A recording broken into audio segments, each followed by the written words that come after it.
Okay. नमस्कार, मी देवदत्त टेंगशे आहे. मी Paranjpe स्कीमच्या forest rails टाउनशिपचा resident आहे. आम्ही सगळे जे रहिवासी आहोत ते फॉरेस्ट रेल्समध्ये राहतो. फॉरेस्ट रेल्स एक प्रायव्हेट टाउनशिप आहे जी परांजपे स्कीम्सनी महाराष्ट्र सरकारच्या ITP नियमांखाली STP नियमांखाली बनवली गेली होती.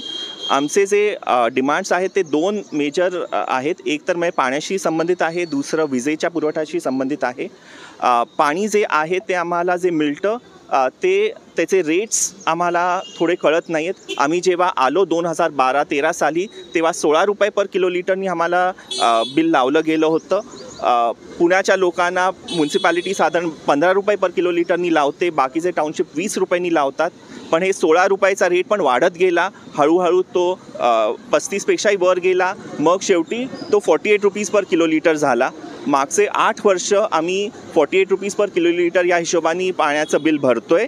आणि आत्ता मागच्या 2-3 महिन्यापूर्वी जे नवीन बिल आली पाण्याची त्याच्यामधले रेट्स खूपच वाढले आणि ते काही लोकांना 100 रुपये पर किलोलीटर ते काही लोकांना 200 रुपये पर किलोलीटर या हिशोबाने बिलं आली आहेत. तर आम्ही विचारतो की एवढे बिलांचे रेट्स कसे झाले, त्याचा फॉर्म्युला काय आहे.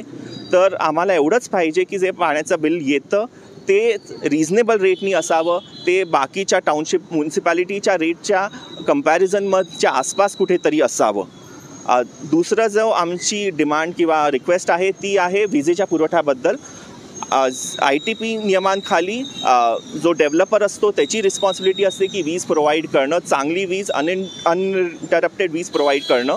पण सत्य असं आहे की आज आम्हाला जवळजवळ दर दिवशी विजेची कपात होते. काही दिवस 4 तास, काही दिवस 5 तास आणि पावसाळ्याच्या वेळेला 2-2 दिवस पण वीज जाते. तर आमची एवढीच रिक्वेस्ट आहे की जे ITPच्या नियमांखाली जे डेव्हलपरची रिस्पॉन्सिबिलिटी आहे ते त्यांनी पुरी पाळावी. त्यांनी आम्हाला अनइंटरप्टेड वीज द्यायची सिच्युएशन करावी. आम्ही त्यांच्याशी खूप वर्षांपासून बोलतोय. आजचीच ही डिमांड नाही आहे. जेव्हा पाण्याचे रेट्स वाढले, जेव्हा बाकीचे प्रॉब्लेम्स आले, आम्ही परांजपेबरोबर 12 वर्षांपासून या गोष्टींवर डिस्कस करतोय. पण काही सोल्युशन निघालेलं नाही अजून. म्हणून आम्हाला इथे रस्त्यावर येऊन आमच्या डिमांड्स कराव्या लागत आहेत. पाणी आणि वीज ही बेसिक नेसेसिटी आहे, बरोबर है ना. त्याच्यामध्ये रेरा कुठपर्यंत अकाउंटेबल आहे? काय आहे की खूपसे आमचे जे अपार्टमेंट्स आणि हे होते ते 2015च्या आधी आलेले होते, म्हणून तेव्हा रेरा नव्हतं.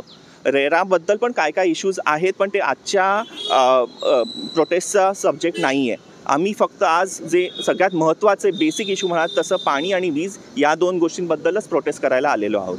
तुम्ही ड्रेनेजचाही कुठे कुठे उल्लेख केलेला आहे, त्याच्याबद्दल काय? ते पण आहेत, पण परत आज फक्त विजेचं आणि पाण्याच्याबद्दलच आम्ही बोलायला आलेलो आहोत.